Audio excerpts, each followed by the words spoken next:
السلام علیکم ورحمۃ اللہ تعالی وبرکاتہ۔ نحمده ونصلي ونسلم على رسوله الكريم اما بعد فاعوذ باللہ من الشیطان الرجیم بسم اللہ الرحمن الرحیم ان اللہ وملائکته یصلون علی النبی یا ایہا الذین آمنوا صلوا علیہ وسلموا تسلیما اللہم صلی علی سیدنا ومولانا محمد معدن الجود والکرم وآلہ الکرام وابنہ الکریم وبارک وسلم صلاة و سلاما علیکہ یا رسول اللہ صلی اللہ تعالی علیہ وسلم۔ حدیث نمبر 31 کا درس جاری ہے جو زمین کے خزانوں کے عنوان سے یہاں پر ذکر کی گئی ہے۔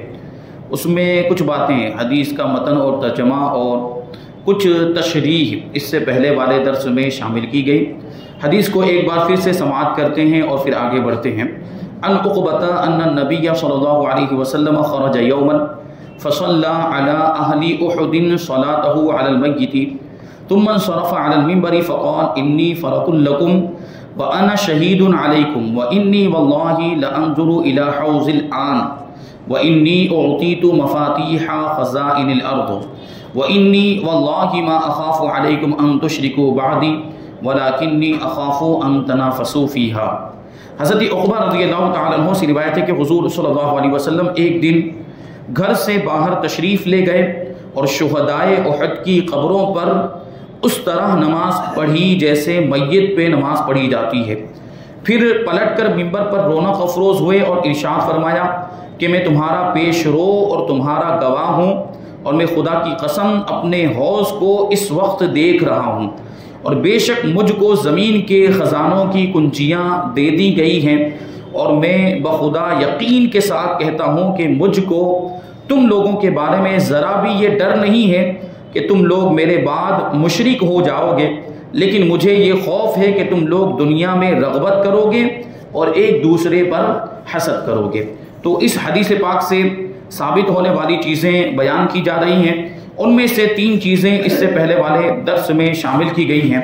چوتھی بات کیا اس حدیث پاک سے معلوم ہوتی ہے؟ فرماتے ہیں کہ اس حدیث میں ایک جملہ آیا ہے وَأَنَا شَهِيدٌ عَلَيْكُمْ، میں تمہارا گواہ ہوں، یعنی نبی پاک صلی اللہ علیہ وسلم امت کو مخاطب کرتے ہوئے ارشاد فرما رہے ہیں کہ میں تم سب کا گواہ ہوں۔ یہ حضور نے اعلان فرما دیا کہ میں تم تمام امتیوں کا قیامت میں گواہ ہوں۔ گواہ ہونے کا یہی مطلب کہ حضور پاک صلی اللہ علیہ وسلم قیامت میں ہمارے لیے گواہی دیں گے، یعنی تم لوگوں کے ایمان اور اعمال اور افعال کے بارے میں اللہ تبارک و تعالیٰ کی بارگاہ میں میں گواہی دوں گا۔ گواہ ہونے کا یہ مطلب، اور آپ کو یہ بات معلوم ہونی چاہیے کہ گواہ کے لیے کیا ضروری ہوتا ہے۔ گواہ کی گواہی قابل قبول ہو، اس کے لیے بنیادی بات جو ضروری ہے اور جو شرط کی حیثیت رکھتی ہے وہ یہ ہے کہ وہی شخص گواہ بن سکتا ہے جس نے واردات کو ہوتے ہوئے اپنی آنکھوں سے دیکھا ہو، واقعے کو پیش آتے ہوئے اس نے دیکھا ہو، وہاں پر موجود ہو، وہ حاضر ہو، تبھی تو وہ گواہی دے سکتا ہے۔ اگر کوئی واردات کے ہوتے وقت موجود ہی نہ ہو تو وہ گواہ بن ہی نہیں سکتا۔ اگر وہ یہ کہے کہ میں گواہی دیتا ہوں اس معاملے میں تو اس کی گواہی قابل قبول نہیں ہوگی۔ اب نبی پاک صلی اللہ علیہ وسلم کیا فرما رہے ہیں اس پر غور کرے کہ میں تمہارا گواہ ہوں، اور حضور پاک صلی اللہ علیہ وسلم اللہ کی بارگاہ میں کس چیز کی گواہی دیں گے؟ ہمارے اعمال کی گواہی دیں گے، ہمارے کاموں کی گواہی دیں گے اور ہمارے ایمان کی گواہی دیں گے۔ اس کا مطلب یہ ہوا کہ نبی پاک صلی اللہ علیہ وسلم ہمارے ایمان کو بھی جانتے ہیں اور ہمارے سارے اعمال کو بھی جانتے ہیں، کیونکہ جانے بغیر گواہی دینا ممکن ہی نہیں ہے۔ تو اسی بات کو بیان کرتے ہیں۔ اس حدیث سے یہ مسئلہ صاف ہو گیا کہ حضور صلی اللہ علیہ وسلم قیامت تک آنے والے اپنے ایک ایک امتی اور ان کے اعمال و افعال سے باخبر ہیں اور سب کچھ ان کے علم میں ہے، ورنہ ظاہر ہے کہ بغیر دیکھے اور بغیر جانے کسی بات کی گواہی دینا یہ شرعاً حرام و ناجائز ہے، اور دنیاوی اعتبار سے بھی ایسے شخص کی گواہی قبول نہیں کی جاتی۔ اس لیے یہ کیوں کر ممکن ہے، یہ کیسے ہو سکتا ہے کہ حضور صلی اللہ علیہ وسلم بے جانے قیامت میں اپنی امت کے لیے گواہی دیں گے؟ یعنی حضور کو ساری باتوں کا علم ہے۔ اللہ تبارک و تعالیٰ نے حضور کو یہ علم عطا فرمایا. حضور اپنی امت کے ایک ایک فرد کو جانتے ہیں, ان کے اعمال اور ایمان کے بارے میں بھی حضور پاک صلی اللہ علیہ وسلم پوری معلومات رکھتے ہیں. اللہ تبارک و تعالیٰ نے ساری چیزوں کا علم آپ کو عطا فرمایا ہے. پانچویں بات اس حدیث پاک سے کیا ثابت ہوتی ہے؟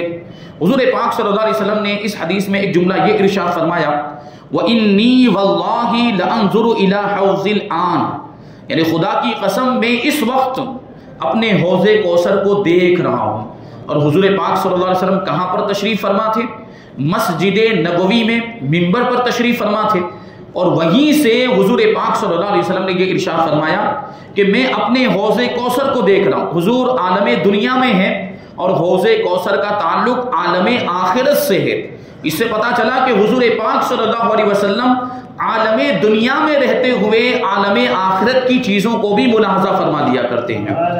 اس حدیث سے ثابت ہوتا ہے کہ حضور صلی اللہ علیہ وسلم کی نگاہ نبوت اتنی معجزانہ تھی کہ عالم دنیا میں اپنے منبر پر رونق افروز ہوتے ہوئے عالم آخرت میں جنت کے اندر اپنے حوض کوثر کو دیکھ لیا.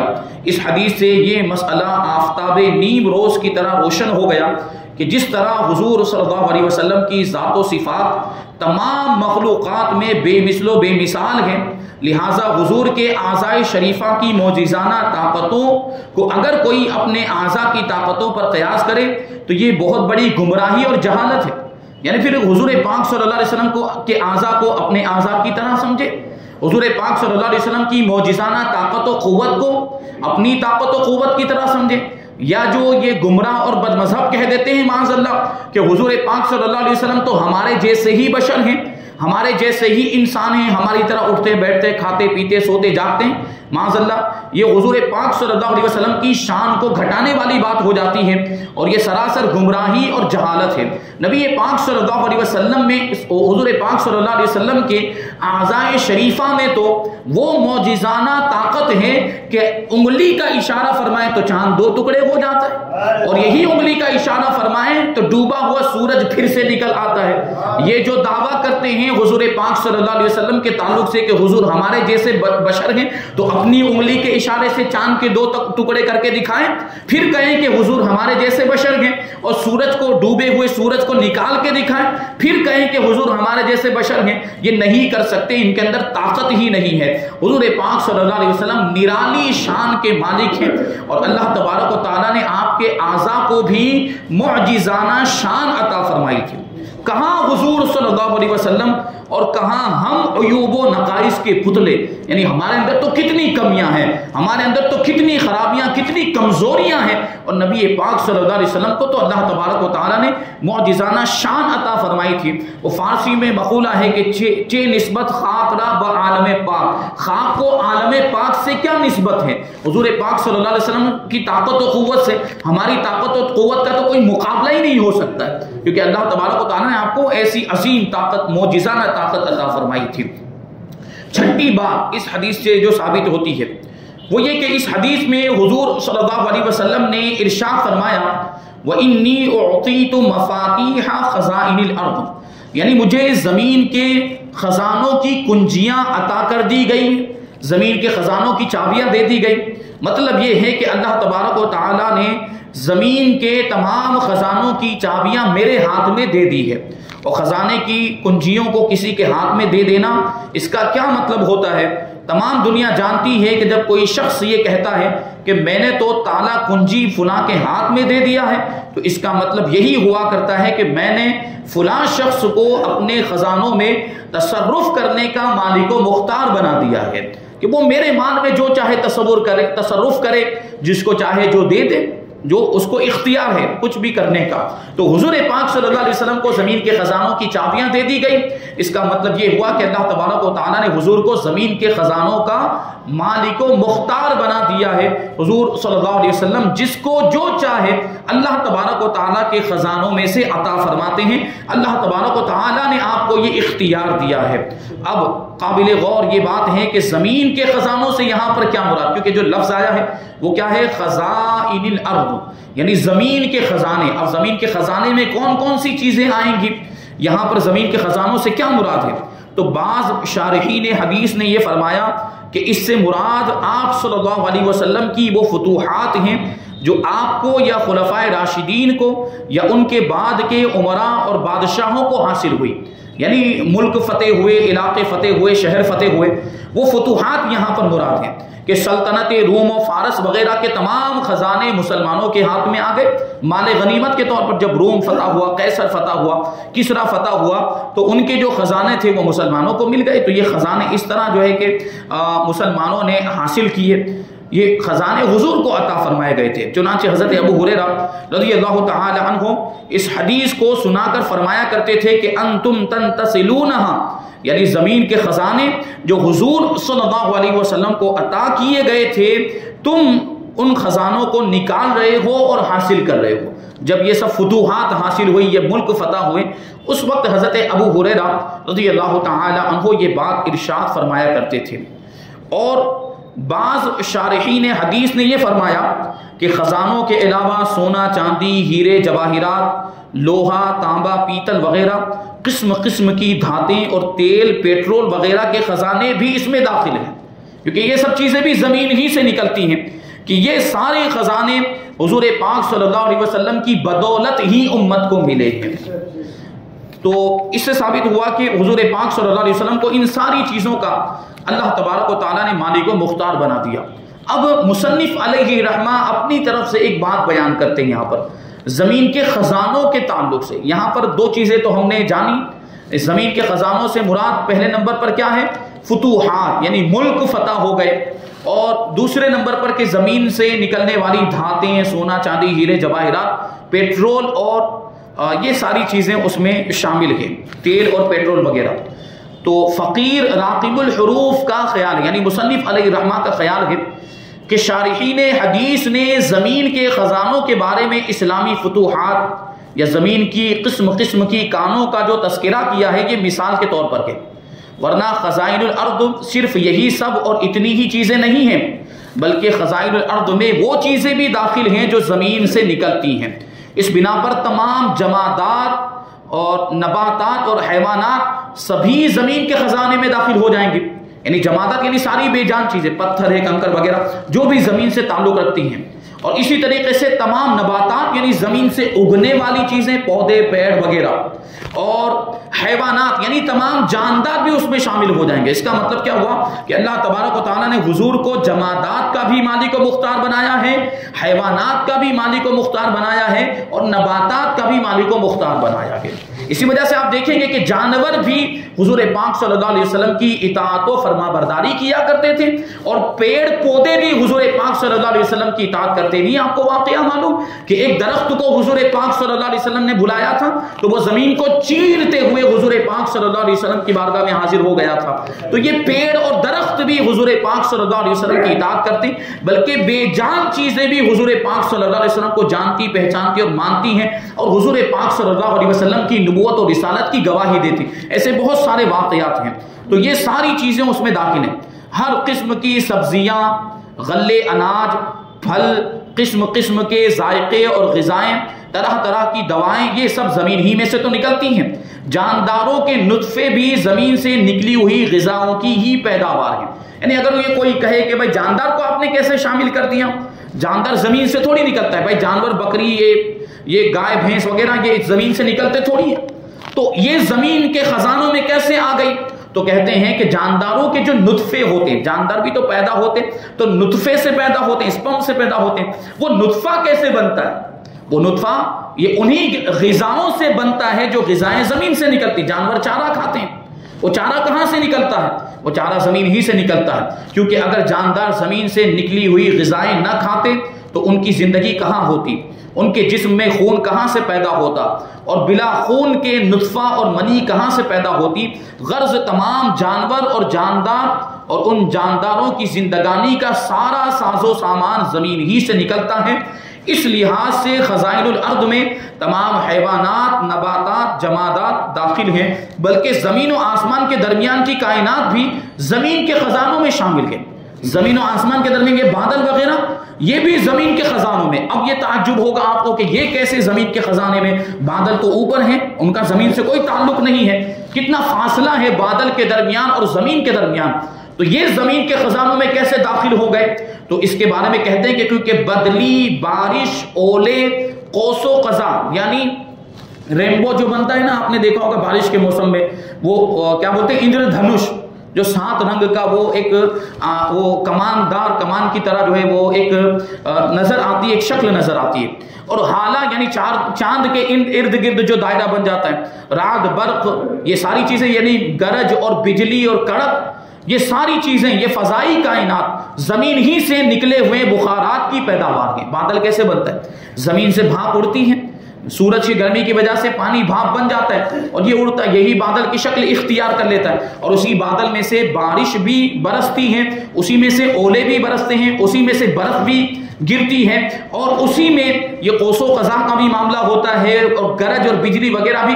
ان ساری چیزوں کا تعلق بادلوں سے ہے، زمین سے اٹھنے والے بخارات سے ہے. تو اس سے پتا چلا کہ حضور پاک صلی اللہ علیہ وسلم کا اختیار ان ساری چیزوں پر بھی ہے. لہٰذا اب اس حدیث شریف کا یہ مطلب ہوا کہ زمین کی ساری کائنات اور تمام مخلوقات جو سب زمین کے خزانے ہیں، اللہ تبارک و تعالیٰ نے مجھے ان سب میں تصرف کرنے کا مالک و مختار بنا دیا ہے.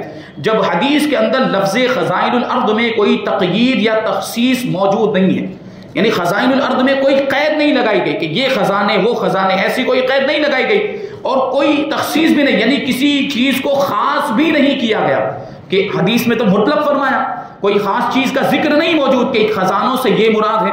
تو پھر تو کچھ بھی مراد لیا جا سکتا ہے. ہر وہ چیز جو زمین سے تعلق رکھتی ہے وہ زمین کے خزانوں میں آئے گی. بلکہ جمع کی اضافت استغراق کا افادہ کر رہی ہے، یعنی خزائن جمع کا لفظ آیا ہے، جمع یعنی بہو وچن کا لفظ آیا. خزانے یعنی بہت سارے خزانے، اب وہ کچھ بھی ہو سکتے ہیں، اور اس کی اضافت زمین کی طرف کی گئی ہے. اس سے یہ عربی گرامر کے اعتبار سے استغراق کا فائدہ ہو رہا ہے. استغراق کا مطلب کیا ہوا کہ سارے افراد کو اب یہ جمع گھیر لے رہی ہے، اس کے اندر ساری چیزیں آ جائیں گی. اب زمین کے خزانے میں زمین سے تعلق رکھنے والی ساری چیزیں شامل ہو جائیں گی. تو پھر اس صورت میں ظاہر ہے کہ یقیناً اس لفظ کو اس کے عموم پر ہی باقی رکھا جائے گا، اور اس کے عام ہونے کی صورت میں یہ حدیث مقام مدح میں، کیونکہ حضور کی تعریف میں یہ حدیث بیان کی جا رہی ہے، تو مقام مدح میں حضور صلی اللہ علیہ وسلم کے شایان شان رہے گی. اللہ تبارک و تعالیٰ نے اپنے محبوب کو کل کائنات زمین کا مالک و مختار بنا دیا ہے.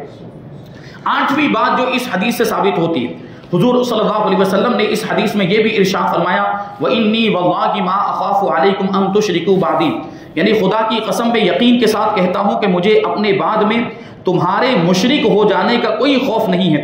حضور صلی اللہ علیہ وسلم اس حدیث میں غیب کی خبر دے رہے ہیں کہ میری امت قیامت تک مشرک نہیں ہوگی اور اس امت میں شرک نہیں پھیلے گا.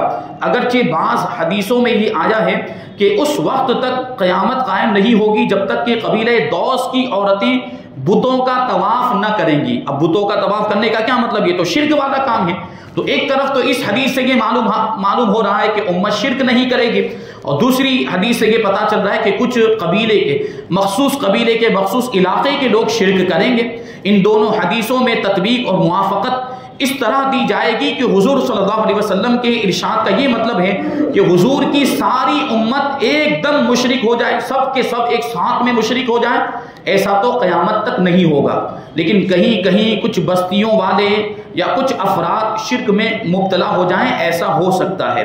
چنانچہ قبیلے دوس کی عورتوں میں شرک پھیل جائے گا جیسا کہ بعض حدیثوں میں آیا. اور یہ تو ہم بھی دیکھتے ہیں ہمارے زمانے میں جو فتنوں کا دور ہے، تو اس میں مسلمان کہلانے والے بھی شرک کرتے ہوئے نظر آ رہے ہیں. وہ سارے شرک کے کام وہ لوگ کر لیتے. تو یہ بعض لوگوں کی باتیں ہیں، کچھ علاقے کچھ مخصوص قبیلے کے لوگ ایسا کریں گے، لیکن پوری امت ایک ساتھ میں مشرک ہو جائے ایسا نہیں ہو سکتا.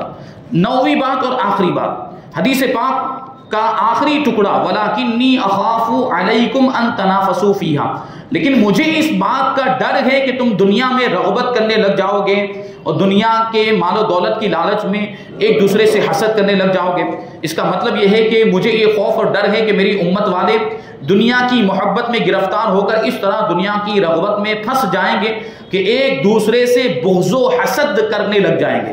یعنی جلن کے جذبات پیدا ہو جائیں گے ایک دوسرے کے لیے، اور جنگ و جدال، کشت و قتال کا بازار گرم ہو جائے گا، یعنی دنیا حاصل کرنے کے لیے بڑی بڑی جنگیں ہونے لگ جائیں گی، دنیا حاصل کرنے کے لیے ایک دوسرے کو قتل بھی کیا جائے گا۔ اور یہ تو ہم دیکھ رہے ہیں زمانے ماضی کی تاریخ کو بھی آپ دیکھیں کہ لوگوں نے بادشاہت حاصل کرنے کے لیے، سلطنت اور حکومت حاصل کرنے کے لیے کتنی بڑی بڑی جنگیں کی، اور ایسا نہیں غیروں کا خون بہایا ہے بلکہ اپنوں کا بھی خون بہایا ہے۔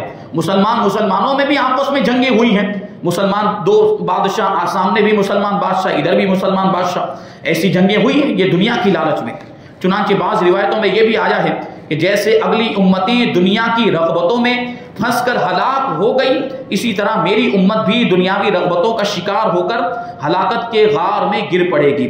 چنانچہ حضور صلی اللہ علیہ وسلم نے سینکڑوں برس پہلے جو غیب کی خبر دی تھی، آپ کی یہ پیشین گوئی حرف بحرف پوری ہوئی کہ صحابہ اور تابعین اور تبع تابعین کے بعد دنیاوی رغبتوں کے باعث امت رسول صلی اللہ علیہ وسلم میں تحاسد و تباغض کا دورہ اس شدت اور تیزی کے ساتھ رونما ہو گیا کہ مسلمان کے درمیان جنگ و جدال، کشت و قتال کا بازار گرم ہو گیا۔ یعنی صحابہ کا زمانہ، تابعین کا زمانہ اور تبع تابعین کا زمانہ، یہ تو بہترین زمانہ تھا۔ وہ حضور پاک صلی اللہ علیہ وسلم کے زمانے سے قریب ہونے کی وجہ سے بھلائی پر تھے، خیر پر تھے، ان میں اس طرح کے معاملات نہیں تھے۔ لیکن جب تبع تابعین کا زمانہ مکمل ہوا تو اس کے بعد اس طرح کی چیزیں، ایک دوسرے سے حسد کرنا اور ایک دوسرے سے بغض رکھنا، نفرت رکھنا، دشمنی کے معاملات اور جنگ و جدال وغیرہ شروع ہو گیا۔ اور روز بروز مسلمانوں کا یہ مرض اور بیماری اس تیزی کے ساتھ بڑھتا چلا جا رہا ہے کہ کچھ بھی نہیں کہا جا سکتا کہ آئندہ قوم مسلم کا کیا حال ہوگا۔ مسلمانوں کے ہر طبقے میں حرص و ہوس، لالچ اور بغض و حسد کی بیماری اس طرح پھیل گئی ہے کہ مسلم معاشرہ اقوام عالم کی نگاہوں میں اس قدر ذلیل و خوار ہو چکا ہے کہ غیر مسلموں کا بچہ مسلمانوں کی کرتوت اور کردار سے متنفر اور بیزار نظر آتا ہے۔ یعنی ہماری حالت اتنی بری ہو گئی کہ اب دوسری قوم کے لوگ ہمیں حقارت سے دیکھ رہے ہیں، دوسری قوم کے لوگ ہمیں ذلت سے دیکھ رہے ہیں، اور ہم اتنے بدنام اور بے عزت ہو چکے ہیں پوری دنیا کے اندر اپنی کرتوتوں کی وجہ سے۔ گھر گھر میں سامانوں اور جائیدادوں کے جھگڑوں کی کشمکش ہو رہی ہے، اور دنیاوی اقتدار، دنیاوی حکومت حاصل کرنے کی جنگ میں مسلم معاشرہ جنگ و جدال کی آماج گاہ اور کشت و قتال کا میدان کارزار بنا ہوا ہے، جس کا نتیجہ نظروں کے سامنے ہے کہ مسلم قوم ہلاکت و تباہی کے ایسے عمیق غار میں گرتی چلی جا رہی ہے کہ اب نصرت خداوندی کے سوا اس قوم کی صلاح و فلاح کی کوئی صورت نظر نہیں آ رہی۔ یعنی اب صرف اللہ تبارک و تعالی ہی اس قوم کو بچا سکتا ہے، ورنہ کیا ہے، اس قوم کے حالات ایسے ہیں کہ کسی کو اپنا قائد ماننے کے لیے بھی تیار نہیں ہے، اور کسی کو اپنا رہبر اور رہنما ماننے کے لیے بھی تیار نہیں۔ اسلام کے مطابق عمل نہیں رہا، غفلت کے بڑے معاملات، نمازوں سے دوری ہے، عبادتوں سے دوری ہے، تو پھر یہ قوم برباد نہیں ہوگی تو کیا ہوگا، ہلاک اور تباہ نہیں ہوگی تو اور کیا ہوگا۔ یہ اسی کا نتیجہ، اسلام سے دوری کا نتیجہ ہے کہ ہماری قوم آج پوری دنیا میں بدنام ہو رہی ہے اور پوری دنیا میں ذلت و رسوائی کا سامنا کر رہی ہے۔ اگر آج بھی ہم عزت والی زندگی گزارنا چاہتے ہیں، آج بھی اگر ہم چاہتے ہیں کہ ہمیں ہماری کھوئی ہوئی عزت، ہمارا کھویا ہوا وقار واپس مل جائے، تو حضور پاک صلی اللہ علیہ وسلم کے قدموں سے وابستہ ہو جائیں، اسلام سے اپنا تعلق مضبوط کر لیں، تو انشاءاللہ تبارک و تعالی ہماری کھوئی ہوئی عزت اور ہمارا کھویا ہوا وقار ہمیں واپس مل جائے گا۔ اللہ تبارک و تعالی کی بارگاہ میں دعا ہے کہ جو کچھ بھی بیان ہوا اس پر ہم سب کو عمل کرنے کی توفیق عطا فرمائے، حضور پاک صلی اللہ علیہ وسلم کے ارشادات، آپ کی سنتوں پر ہم سب کو عمل کرنے کی توفیق عطا فرمائے، اور ایمان کی سلامتی عطا فرمائے، اور ایمان پر ہی ہم سب کا خاتمہ فرمائے۔ وما علینا الا البلاغ۔ الفاتحہ۔